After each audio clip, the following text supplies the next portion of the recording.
So the question is, how do we actually become detached? In other words, how do we become real devotees? Well, amongst devotees, there's different classes of devotees. Generally, we're talking about Kanishta, Majjhima, and Uttama. So let's not worry about Uttama, that's too high for us right now. But let's talk about Kanishta and Majjhima. Kanishta is not a real devotee. He's an almost devotee. He's a Vaishnava Praya. You know what that means? Almost a devotee. Or a Vaishnava Abad, like a shadow. And it is an interesting example of two Kanishta devotees who were actually in Lord Chaitanya's pastimes. They even had nice spiritual names, Haranya and Govardhan. They were the father and uncle of Raghunath Das Goswami. And what happened is they were trying to prevent Raghunath Das Goswami from joining the Hare Krishna movement. So they would always bring him back every time he tried to escape, and eventually he was able to escape, and he joined Chaitanya Mahaprabhu.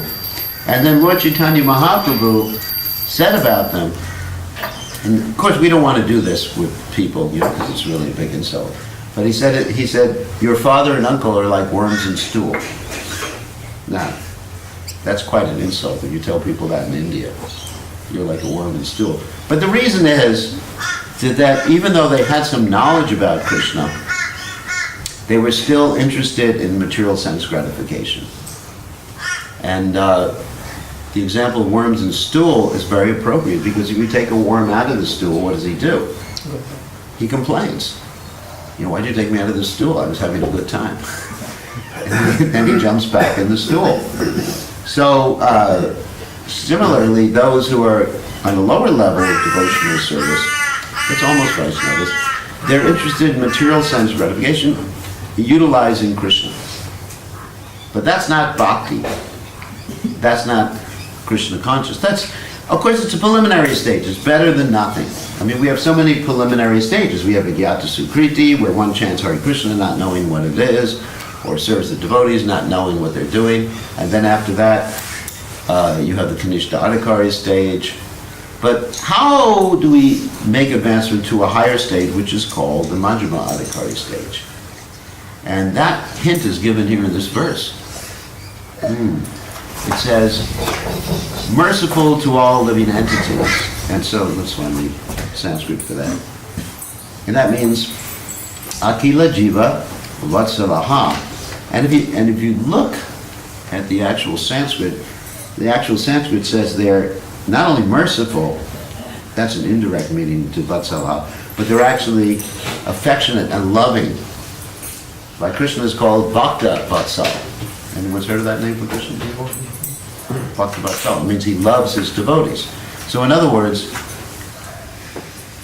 second class devotee means that one has to distinguish, as we know, between the Supreme Lord, the devotees, the innocent and the envious, these four different classes, but be loving towards all these four different classes. And the way that that's accomplished, interestingly enough, is by acting in that capacity, and then the consciousness follows. I'm going to tell you exactly what I mean. That means by preaching Krishna consciousness.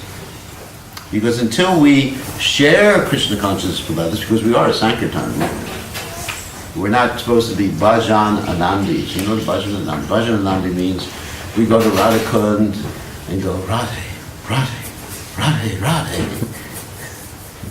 And, in our minds, we may be thinking we have a very deep personal realization.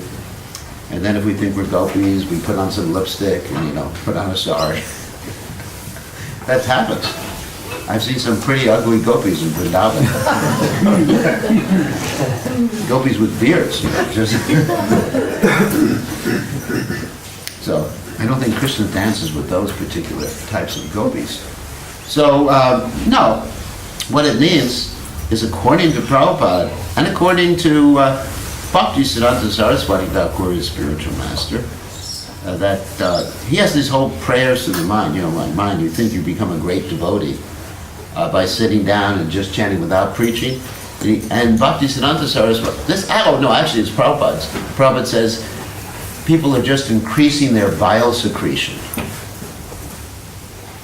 if they're not preaching Krishna consciousness. So in other words, that's how we can actually transform ourselves and help others become transformed to a higher level of actual Krishna, real Krishna consciousness, by preaching. I mean, for example, I've had experience it recently in some of the temples we've organized, or the devotees have organized. Let's say once a month, everyone goes out and book distribution, confirmed by Krishna. And it changes the whole community. Like everyone starts to have so many realizations about Krishna consciousness. I remember in the early days when I used to do full-time book distribution, there were so many realizations. Bhagavad Gita actually became alive by preaching, by book distribution, by going out, because you actually experience how the conditioned souls are suffering. You experience the verses of Bhagavad Gita. Jai, Shishi Gordadai, Gordadai, Gita.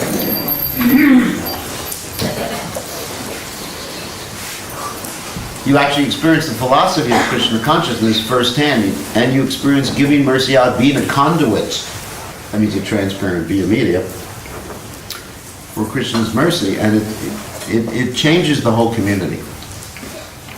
Changes the whole. There's one of my godbrothers, Vaisheshika Prabhu. Some of you have heard of him. He goes around and trains up the different temples how to do that. And anyway, and then people come to the platform of Madhyamadikar and they become enthusiastic to serve. So then you have situations like the Sunday feast, where instead of being interested in eating, the devotees are interested in serving.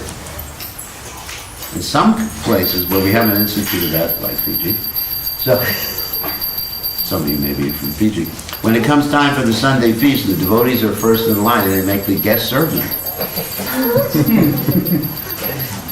Yeah, and not only that, but they have their takeaway place too. And if there's anything left over for the guests, that's Krishna's mercy. The devotees come first. Yeah. So when we don't have that compassion, when we see Krishna consciousness just something to enjoy, either develop the higher qualities or whatever, become a Raganuga Bhakti, Bhakta, then we never really make progress. Prabhupada said, deserve, then desire. I mean, there's so many quotes from Srila Prabhupada.